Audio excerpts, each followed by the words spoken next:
जय श्री कृष्ण। आप सभी को 2026 की महाशिवरात्रि की बहुत बहुत शुभकामनाएं। आज की वीडियो में हम जानेंगे कि महाशिवरात्रि के अवसर पर घर पर इस पूजा को सरल विधि से कैसे करें। अगर आप शिवालय या देवालय नहीं जा पा रहे हैं तो ऐसे में घर पर इस पूजा को कैसे करें। 2026 में महाशिवरात्रि मनाई जाएगी 15 फरवरी दिन रविवार को। बात करें पूजा के शुभ मुहूर्त का तो शाम में 6:30 बजे से लेकर 9:30 बजे तक पूजा का शुभ मुहूर्त। इस अवधि के अंदर आप भगवान शंकर की पूजा विधिवत तरीके से कर सकते हैं। तो चलिए वीडियो की शुरुआत करते हैं और जानते हैं कि महाशिवरात्रि के अवसर पर इस पूजा को आप अपने घर के मंदिर में या फिर चौकी लगा करके कैसे कर सकते हैं। प्रथम जिस भी स्थान पर आप पूजा करेंगे उस स्थान को आप अच्छे से पवित्र कर लीजिएगा। इस तरीके का पाटा बिछा लीजिएगा। आप चाहें तो केले के पत्ते से मंडप भी बना सकते हैं, क्योंकि इस दिन माता पार्वती का विवाह भगवान शंकर के साथ हुआ था। तो यहाँ पर मैंने थोड़ा बहुत डेकोरेशन कर लिया है। पुष्प का आसन दे देंगे। उसके बाद यहाँ पर हम भगवान शंकर के शिव परिवार के छवि को विराजित करेंगे। आपके पास अगर छवि है तो ठीक है, नहीं तो आप विग्रह को भी विराजित कर सकते हैं। मतलब जिसकी भी आप पूजा करते हैं उस चीज़ को आप उस फोटो छवि विग्रह को यहाँ पर विराजित कर सकते हैं। तो यहाँ पर हमने शिव परिवार को विराजित कर दिया है, उनके छवि को। उसके बाद एक कलश में जल भर करके रख देंगे, जिसमें कि बेलपत्री भी अवश्य डाल देंगे। उसके बाद दीपक प्रज्वलित करेंगे। दीपक जो होता है पूरे पूजा का साक्षी होता है। दीपक प्रज्वलित कर लेंगे। इसके बाद हम अपने हाथों को जल से अवश्य ही धो लेंगे। ऐसी मान्यता होती है कि जब भी दीपक प्रज्वलित करें तो अपने हाथों को जल से धो लेना चाहिए। इसके बाद हम आचमन करेंगे। आचमन जो होता है ये पूजा का प्रथम पड़ाव होता है। तो 3 बार यहाँ पर भगवान विष्णु का नाम लेकर के जल ग्रहण करेंगे। चौथी बार उनका नाम लेकर के हम अपने हाथों को धो लेंगे। उसके बाद दाएं हाथ पे पुष्प लेकर के पूजा का और व्रत का संकल्प लेकर पुष्प भगवान के चरणों में समर्पित कर देंगे। उसके बाद हम यहाँ पर भगवान को सांकेतिक रूप से जल का छींटा मार करके स्नान करवाएंगे। स्नान कराने के पश्चात हम भगवान को वस्त्र स्वरूपी कलावा समर्पित करेंगे। यहाँ पर गणेश जी, पार्वती जी और शंकर जी सब एक ही में, तो यहाँ पर हमने एक ही वस्त्र स्वरूपी कलावा समर्पित कर दिया है। चूँकि ये महाशिवरात्रि है, इस दिन भगवान शंकर का विवाह हुआ था माता पार्वती के साथ, तो यहाँ पर माता पार्वती को लाल रंग की चुन्नी अवश्य से उड़ा देंगे। जैसी भी आपकी फ़ोटो छवि जो होगी उसके हिसाब से आप चुन्नी ले लीजिएगा।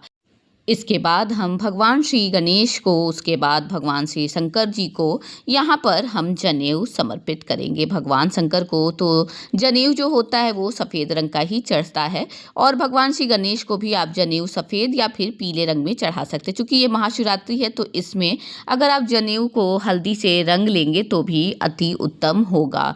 तो यहाँ पर हमने भगवान श्री गणेश को और भगवान शंकर भगवान को यहाँ पर जनेऊ समर्पित कर दिए हैं। अब हम बहुत ही प्रेम से भगवान को इत्र लगा देंगे, क्योंकि इत्र की खुशबू जो होती है ये देवतागण को बहुत ही प्रिय होती है। तो यहाँ पर हमने भगवान श्री गणेश को, माता पार्वती को, शंकर जी को, सभी को इत्र लगा दिया है। इसके बाद हम तिलक कर देंगे। भगवान श्री गणेश को, माता पार्वती को, शंकर जी को, सभी को तिलक कर देंगे। माता को साथ में हम सिंदूर भी लगा देंगे। आज चूँकि ये महाशिवरात्रि है तो हल्दी विशेष रूप से लगाया जाता है, तो भगवान शंकर को और माता पार्वती को हमने यहाँ पर हल्दी भी लगा दिया है। साथ ही अष्टगंध और चंदन का तिलक जो होता है ये भगवान शंकर को अति प्रिय है, तो ये भी हम उन्हें लगा देंगे। तो यहाँ पर हमने तिलक कर दिया है। अब हम यहाँ पर भगवान श्री गणेश को दूर्वा समर्पित करेंगे। उसके साथ ही हम उन्हें पुष्प समर्पित करेंगे। भगवान श्री गणेश को गेंदे का पुष्प अति प्रिय है। उसके बाद भगवान शंकर को हम बेलपत्री अवश्य ही समर्पित करेंगे, क्योंकि कुछ आप समर्पित करें, कुछ चढ़ाएं न चढ़ाएं, सिर्फ बेलपत्री ऐसी चीज़ है जिससे भगवान शंकर जो है वो प्रसन्न हो जाते हैं। तो बेलपत्री चढ़ा देंगे। साथ ही लाल रंग के पुष्प जो है वो माता पार्वती को भी हम चढ़ा देंगे। इसके बाद हम यहाँ पर भोग प्रसाद चढ़ा देंगे। जो भी मौसमी फल आपको मिले इस सीजन का, वो भोग प्रसाद आप भगवान को अर्पित कर दीजिए। तो यहाँ पर हमने भोग प्रसाद अर्पित कर दिया है।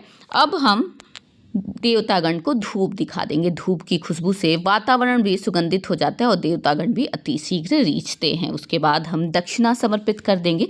दक्षिणा समर्पित करने का मुख्य उद्देश्य ही होता है कि पूजा में जो भी कमी रह गई हो, दक्षिणा चढ़ा देने से वो जो कमियां रहती हैं वे समाप्त हो जाती हैं। उसके बाद माता पार्वती को श्रृंगार का सामान अवश्य ही चढ़ाइएगा, क्योंकि ये शिवरात्रि है, इस पे माता का विवाह भगवान शंकर के साथ हुआ था, तो श्रृंगार का सामान हम माता पार्वती को अवश्य ही चढ़ा देंगे।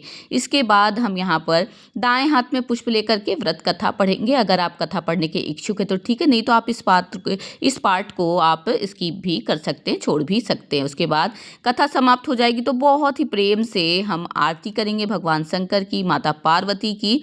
उसके बाद हम आरती जो होगा खुद ले लेंगे, पारिवारिक जनों को दे देंगे। उसके बाद हम आरती को जल से शीतल अवश्य करेंगे, जो कि बहुत ही आवश्यक होता है। उसके बाद सबसे अंत में हम क्षमा याचना करेंगे कि हे भगवान, कोई भी पूजा में त्रुटि हो गई हो, महाशिवरात्रि के अवसर पर मैंने आपकी पूजा की है तो उसके लिए आप मुझे क्षमा करिएगा। तो इस प्रकार से महाशिवरात्रि की पूजा हमारी समाप्त होती है।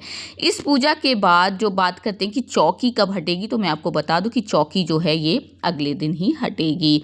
और जो यहाँ पर आपने दक्षिणा समर्पित किया इसे आप पंडित जी को दे दीजिएगा। प्रसाद घर में पारिवारिक जनों में वितरण कर दीजिएगा। सुहाग का सामान पंडिताइन को दे दीजिएगा। कुछ सामान इसमें से निकाल करके अपने लिए भी रख लीजिएगा, क्योंकि ये जो सुहाग का सामान आपने चढ़ाया ये माता का आशीर्वाद हो जाता है। तो यहाँ पर मैंने आपको बता दिया कि विधिवत तरीके से पूजा कैसे करनी है, चौकी कब हटानी है, पूजा के पश्चात जो सामग्री है, जो सामान है पूजा का, उसका क्या करना है। आशा करती हूँ आपको मेरा ये वीडियो पसंद आया होगा। अगर मेरा ये वीडियो आपको ज़रा भी हेल्पफुल लगा हो, पसंद आया हो, तो प्लीज़ दोस्तों मेरे चैनल को लाइक करिए, सब्सक्राइब करिए। नेक्स्ट वीडियो में हम जानेंगे कि महाशिवरात्रि के अवसर पर अगर आप शिवलिंग की पूजा कर रहे हैं तो इस पूजा को कैसे करनी है, या फिर देवालय या शिवालय में जाकर के पूजा कर रहे हैं तो उस पूजा को कैसे करनी है। तो इसके लिए प्लीज़ दोस्तों मेरे साथ बने रहिए। जय श्री कृष्ण आप सभी को। ओम नमः शिवाय।